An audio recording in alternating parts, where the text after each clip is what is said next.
Gold, trusted gold buyers. మీరు తాకట్టు పెట్టిన బంగారాన్ని విడిపించి ఈ రోజు ఉన్న మార్కెట్ ధరకు కొనబడను.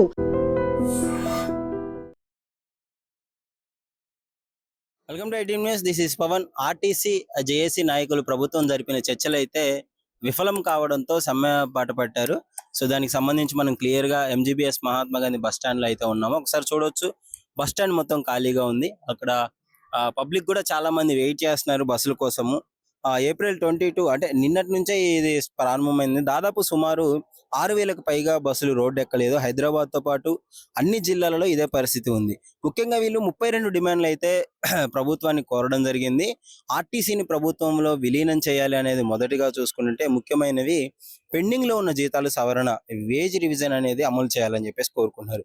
పిఎఫ్, సిసిఎస్ బకాయిలు కూడా వెంటనే విడుదల చేయాలి అని, కొత్త ఎలక్ట్రికల్ బస్సులు ప్రభుత్వమే నేరుగా కొనుగోలు చేయాలని చెప్పేసి, ఇప్పుడు ఎలక్ట్రికల్ బస్సులు అనేవి రెంట్లకి తీసుకునే పరిస్థితి నెలకొనింది. అలా కాకుండా వీళ్ళు ఓన్ గా బస్సు అనేది కొనుక్కుంటే ప్రభుత్వం ఈ ఆర్టీసీలో కలిపినప్పుడు వీళ్ళ డ్రైవర్లను పెట్టుకునే అవకాశం ఉంటుంది. కాబట్టి దీనికి సంబంధించి ప్రభుత్వ పరిష్కారానికి ఒక 4 వారాలు సమయం అడిగింది. గతంలో కూడా ఇచ్చిన హామీలు నెరవేర్చలేదని చెప్పేసి యూనియన్లు సమ్మెను కొనసాగిస్తున్నారు. హైదరాబాద్ లో ఎంజీబీఎస్, జేబీఎస్ ఇలాంటి బస్ స్టాండ్లు కూడా మనం క్లియర్ గా చూస్తున్నాము. ముఖ్యంగా జేబీఎస్ బస్ స్టాండ్ లో, ఎంజీబీఎస్ బస్ స్టాండ్ లో, పలు బస్ స్టాండ్ లో కూడా ఇదే పరిస్థితి నెలకొనింది. వీళ్ళ డిమాండ్లు చర్చలు నడిపినప్పటికీ గతంలో 1 మంత్ ముందు కూడా వీళ్ళు ప్రభుత్వంతో డిస్కషన్ చేశారు. వీళ్ళకి నివేదికను పాస్ చేశారు. వీళ్ళకి కావాల్సిన డిమాండ్లు చేశారు. రవాణా శాఖ మంత్రితో చర్చలు జరిపారు. అయినా కానీ ఏం ఉపయోగం లేదు. గత సెక్రటేరియట్ లో కూడా మళ్ళీ ఈ సమ్మె స్టార్ట్ చేసే ముందు ఒక 4 గంటలు వీళ్ళకి చర్చలు జరిగాయి. అంటే వీళ్ళు సాటిస్ఫై అవ్వలేదు. ఆర్టీసీ వాళ్ళు కావచ్చు, జేఏసీ నాయకులు కావచ్చు, వీళ్ళకి సంబంధించిన ఏ హామీ నెరవేర్చలేని స్థితిలో ప్రభుత్వం ఉంది అని వెంటనే వీళ్ళైతే ఈ సమ్మె స్టార్ట్ చేయడం జరిగింది. దీనికి సంబంధించి విద్యార్థులు, పిల్లలు, పేదవాళ్ళు చాలా మంది ఇబ్బందులు పడుతున్నారు. ముఖ్యంగా ఈ ఫ్రీ బస్ మహిళ ఎవరైతే ఉన్నారో మహిళలు, గతంలో వాళ్ళందరూ ఎటు వెళ్ళాలన్నా ఫ్రీ బస్ లో వెళ్ళేవాళ్ళు. ఇప్పుడు చాలా ఇబ్బందులు నెలకొనింది. బస్ స్టాండ్ లో మాత్రం ఒక్క దగ్గర కూడా బస్ కదలని పరిస్థితి. ఒకసారి మీరు చూడొచ్చు, చాలా మంది ఎన్నో గంటల నుంచి వెయిట్ చేయడం జరుగుతుంది. ఒకసారి పబ్లిక్ ను కూడా అడిగి తెలుసుకుందాము. ఎంత టైం పట్టింది మీరు వచ్చి? ఎప్పటి నుంచి వెయిట్ చేస్తున్నారు బస్ కోసం? 2 గంటలకు పైన అవుతుంది. 2 గంటల పైన. 10 నిమిషాలకు ఒక బస్సు ఉంటుంది వనపర్తికి. నార్మల్ గా అయితే 10 నిమిషాలకు ఒక బస్సు ఉంటుంది. ఒకటి ఇప్పుడైతే అసలే లేదు. మరి ఏంటి పరిస్థితి? మీకు ఫ్రీ బస్ కూడా ఉండే ఇంతకు ముందు మంచిగా? ఫ్రీ అయినా పర్వాలేదు, రిలాక్స్ అయినా పర్వాలేదు అన్నట్టు ఉంది ఇప్పుడు. ఛార్జీ పెట్టడానికైనా రెడీ. రెడీ. మరి ఏం చేస్తాం? బస్సులు మాత్రం లేవు. లేవా?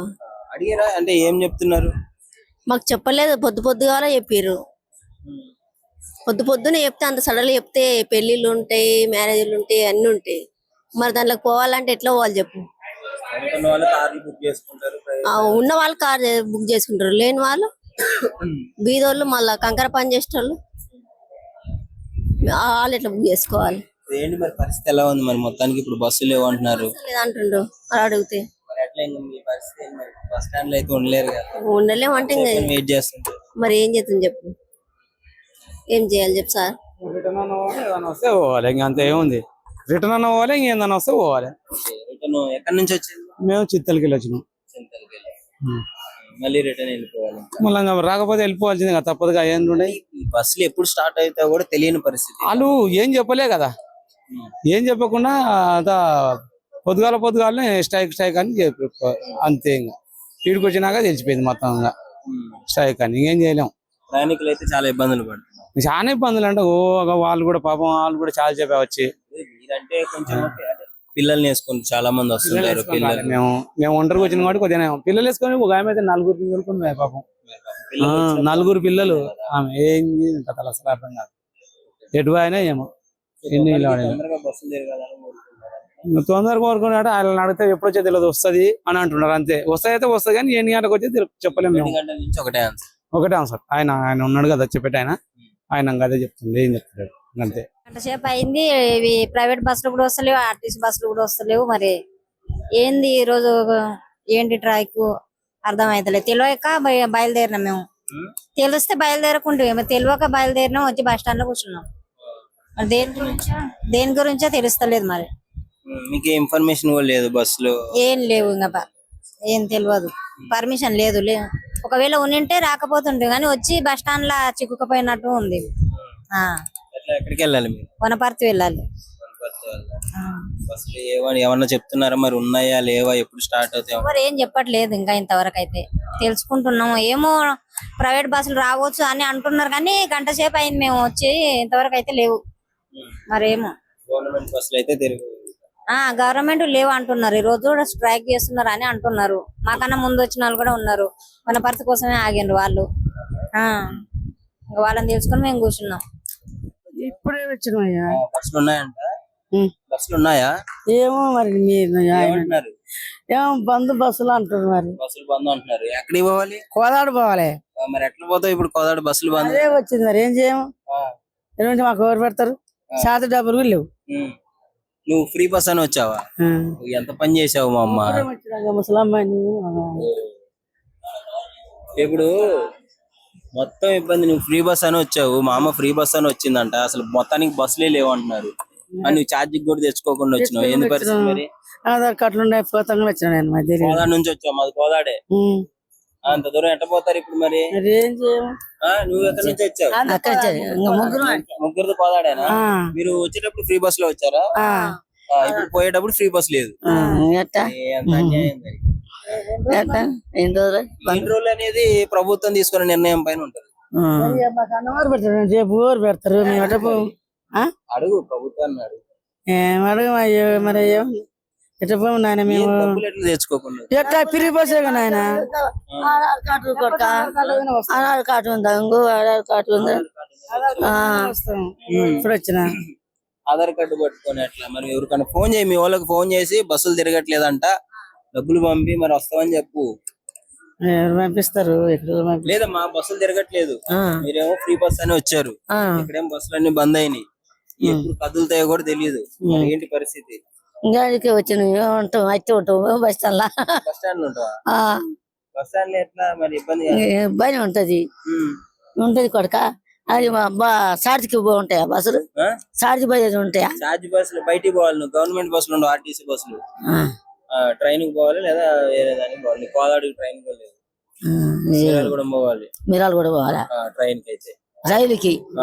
నువ్వు తిన్నావా ఏమన్నా మరి? తిన్నాక ఇప్పుడు నన్ను వెతుకుని ఎంతసేపు వెయిట్ చేస్తున్నారు? బస్సుల పరిస్థితి ఏంటి? హాఫ్ అన్ అవర్ వచ్చింది అన్న, వచ్చి హాఫ్ అన్ అవర్ అవుతుంది. మార్నింగ్ 4 కి ఇట్లా వచ్చిన, నేను హాస్పిటల్ పని ఉంటే వచ్చిన. మార్నింగ్ బస్ దొరికింది 4 కి అట్లా. 4 కి వచ్చారు. మార్నింగ్ మిరట్ నుంచి ఇక్కడికి వచ్చిన. ఇక్కడ వచ్చేదాకా 7 అయింది అట్లా. ఇప్పుడు మళ్ళీ హాస్పిటల్ చూపించుకొని రిటర్న్ పోవాలన్నా బస్సు లేదు, దానికోసం వెయిట్ చేస్తున్నా. హాస్పిటల్ పని మీద వచ్చారు. ఏంటి మరి పరిస్థితి చూసి ఎలా అనిపిస్తుంది? ఇప్పుడు ఇక స్ట్రైక్ చేస్తారు. డిపోలో అడిగితే ఇక బస్సు వచ్చినప్పుడే పోండి, స్ట్రైక్ ఉంది అని చెప్పారు. కంప్లీట్ అవుతుందో కూడా తెలియదు. క్లారిటీ చెప్పలే కదా. ఇక అంత వాళ్ళకి డిమాండ్ ఉంటది. ఇప్పుడు వాళ్ళ దగ్గర మనం పోయి రిక్వెస్ట్ చేసి, ప్రజలు ప్రైవేట్ ట్రావెల్స్ ఎక్కేంత ఉండదు కదా అందరికి, అందరికి ఉండదు కదా.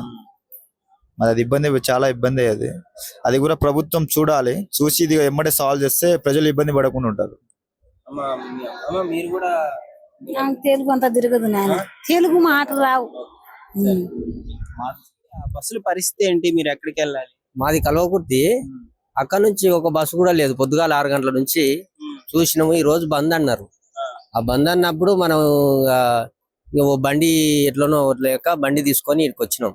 ఇక్కడికి వచ్చి చాలా ఇబ్బంది ఉంది. ఎండకు అట్లే వచ్చి ఇక్కడ పాస్పోర్ట్ కొరకు మా ప్లాన్ బాబు కొరకు ఇలా టైం పెట్టింది. ఆ 10:15కి ఇక్కడ ఉండాలంటే 6:05:30కు 5కి లేచి వచ్చినాం. నార్మల్ అయితే బస్కి వచ్చేవాళ్ళు. నార్మల్ అయితే బస్కి వచ్చాము. మాకు ఫ్రీ ఉంటుండే, మాకు మా ఇద్దరికి డబ్బులు అవుతుండే. పరిస్థితి ఏమో బండి మీద రావాలి, లాంగ్ జర్నీ.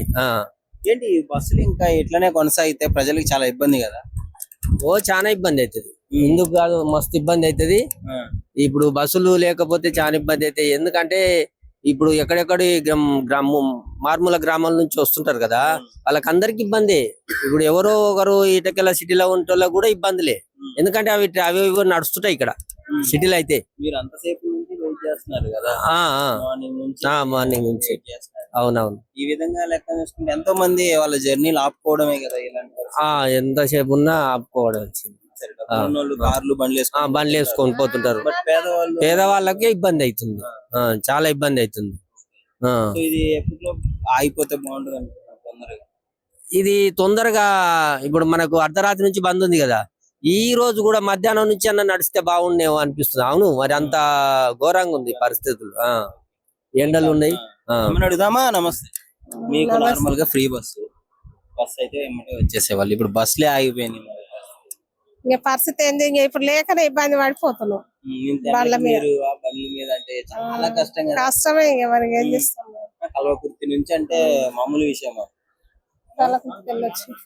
సో మీరు చెప్పండమ్మా మీ పరిస్థితి. ఇంకా పరిస్థితి ఏంది, వచ్చినాం 5:30కు లేచినాం, వచ్చినాం వీడికి ఇంకా అన్నమే తినలేదు.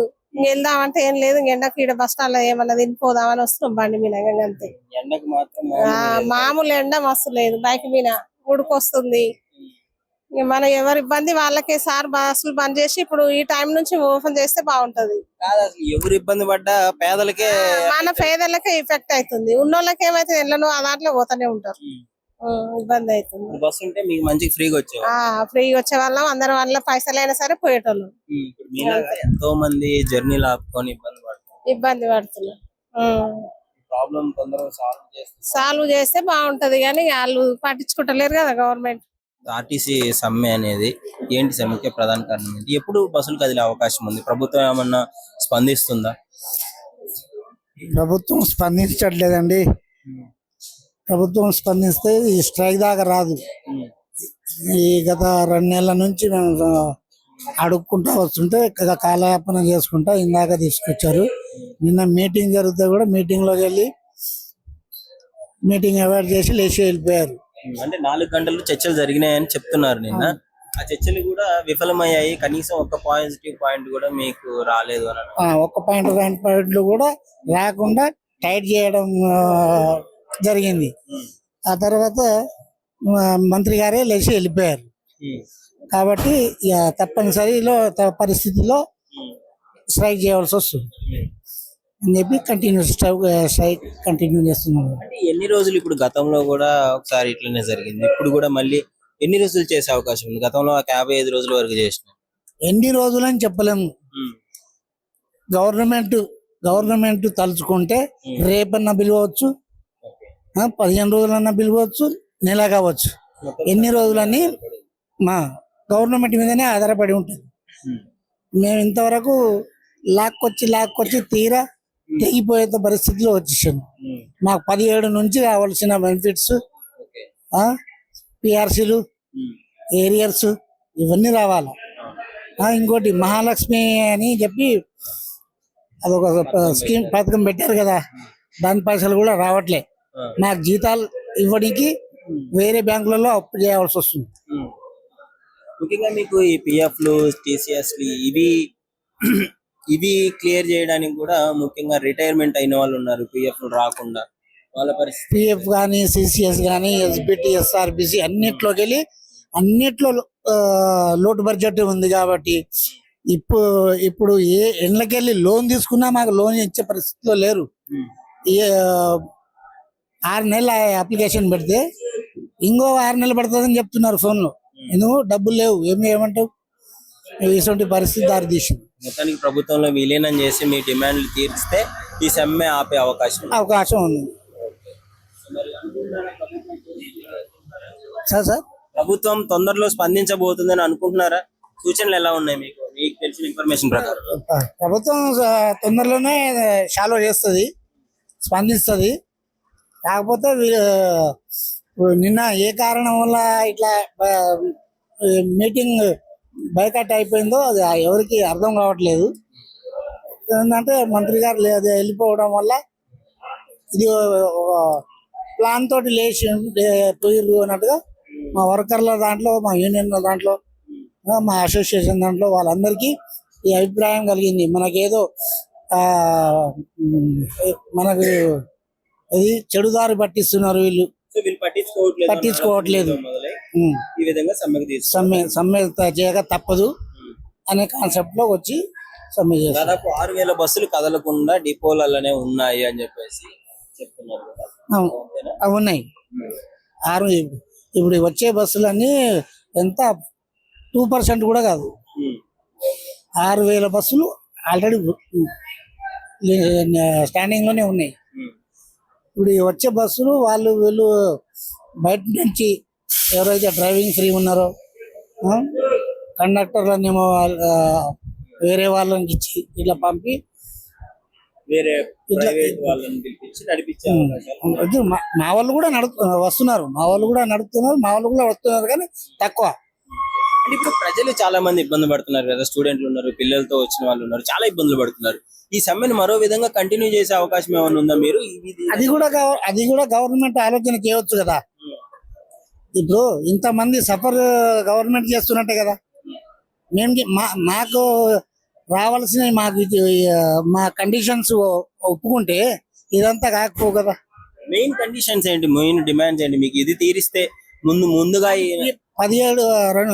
2017 నుంచి టిఆర్సీ లేదు, ఏరియర్స్ లేదు, డిఎల్ మా బకాయిలు మాకు చెల్లిస్తే మా ఉద్యోగాలు మేము కంటిన్యూ చేస్తాం. ఇవన్నీ అంతరాయం కలిగించాం. చూస్తున్నారు కదా, ఆర్టీసీ బస్సులో ఒక్క దగ్గర కూడా బస్సులు నడవని పరిస్థితి. ముఖ్యంగా బకాయిలు చెల్లించాలి, మా పాత బకాయిలు ఏమైనా అవి చెల్లించి ఆర్టీసీని గవర్నమెంట్ లో విలీనం చేసే వరకు మా ఈ సమ్మె ఆగదు అని చెప్పేసి ఇక్కడ వాళ్ళు చెప్పడం జరుగుతుంది. దానికి సంబంధించిన బస్ స్టాండ్ మొత్తం మీకు క్లియర్ గా చూసారు కదా. ఒక్క దగ్గర కూడా బస్సు కదలని పరిస్థితి. ప్రజలందరూ చాలా ఇబ్బందులు పడుతున్నారు, తీవ్ర ఇబ్బందులు పడుతున్నారు. పిల్లలతో వచ్చారు అంటే ఇది ఎప్పుడు కంప్లీట్ అయిపోతుందో కూడా చెప్పలేము. ఈ రోజు అవ్వచ్చు, రేపు అవ్వచ్చు, ఒక నెల వరకు కంటిన్యూ అవ్వచ్చు. గత ప్రభుత్వంలో కూడా 55 రోజుల వరకు ఈ సమ్మె కొనసాగిన, 55 రోజుల పైగా ఈ సమ్మె కొనసాగిన ఉన్నది. సో అదే విధంగా ఇప్పుడు కూడా ఉన్న పరిస్థితులు నెలకొంటున్నాయి. సో దీనికి సంబంధించి ప్రైవేట్ ట్రావెల్స్ వాళ్ళు, Rapido, MMT trains, metro stations అయితే ఫుల్గా రద్దీగా పెరగడం చూస్తున్నాం మనం. ఇప్పుడు ఎందుకంటే ఆర్టీసీ ముఖ్యంగా మహిళలకి ఫ్రీ బస్ ఏదైతే ఉందో అది ఫ్రీ బస్ వల్ల చాలా మంది వచ్చిన వాళ్ళు ఉన్నారు. విలేజెస్ నుంచి వచ్చిన వాళ్ళు ఉన్నారు. ఇప్పుడు వాళ్ళకి పాపం డబ్బులు తీసుకుంటారని తెలియదు, సరిపడా ఛార్జీకి లేవు. ఇప్పుడు వాళ్ళు రిటర్న్ వెళ్ళడానికి ఇబ్బంది అయిపోయి ఇక్కడే స్టక్ అయిపోయిన పరిస్థితి కూడా నెలకొనింది. దీనికి సంబంధించి మీ అభిప్రాయం ఏంటి? గవర్నమెంట్ తొందరగా దీనికి స్పందించి ఏమన్నా పాజిటివ్ అంశాలకు సంబంధించి వీళ్ళకి ఏమన్నా నివేదికను జారీ చేస్తుందా? వీళ్ళు సమ్మెను విరమించుకునే అవకాశం ఉందా లేదా అనేది మీ అభిప్రాయం కామెంట్ రూపంలో తెలియజేయండి.